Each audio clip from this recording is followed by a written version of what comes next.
Hi అందరికీ welcome to be mehndi designs. ఈరోజు మళ్ళీ ఒక కొత్త డిజైన్తో మేము ముందుకు వచ్చాను. ఈరోజు డిజైనింగ్లో ఒక మంచి ఫ్లవర్ అనేది చూద్దాము. ఒక మంచి స్క్వైరల్ వేసుకునేసి సైడ్ నుంచి చిన్న పెటల్స్ రౌండ్గా పెటల్స్ అనేవి వేసుకునేస్తాము. ఇప్పుడు హార్ట్ షేప్లో మళ్ళీ పెటల్స్ అనేది రౌండ్గా వేసుకునేస్తాము.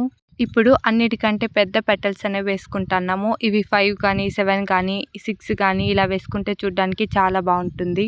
మన ఛానల్ని ఫస్ట్ టైం ఎవరైనా చూస్తున్నట్లయితే ఛానల్లో ఉన్న మిగతా వీడియోస్ చూసి ఛానల్ని సబ్స్క్రైబ్ చేసుకోండి. ఈ వీడియో నచ్చితే లైక్ చేయండి, నచ్చలేదంటే కమెంట్ చేయండి. మీరిచ్చే ఫీడ్బ్యాక్ నేను ఇంకా మంచి మంచి వీడియోస్ పోస్ట్ చేయడానికి హెల్ప్ అవుతుంది. ఇప్పుడు ఆ లోపల ఉండే పెటల్స్కి మనం లైట్గా షేడింగ్ అనేది చేస్తాము. ఆ షేడింగ్ చేసే దానివల్ల ఫ్లవర్ అనేది బాగున్నట్లు విచ్చుకున్నట్లుగా కనిపిస్తుంది. లోపల డ్రాప్స్ అనేవి పెట్టుకుంటాము. ఈ డ్రాప్స్ పెట్టుకుంటే చూడడానికి ఇంకా చాలా బాగుంటుంది. మన ఛానల్లో flower designings, jhumka designs, belt designs అన్నీ ఉన్నాయి. ఒకసారి చెక్ చేయండి. Thank you to all. జై శ్రీరామ్.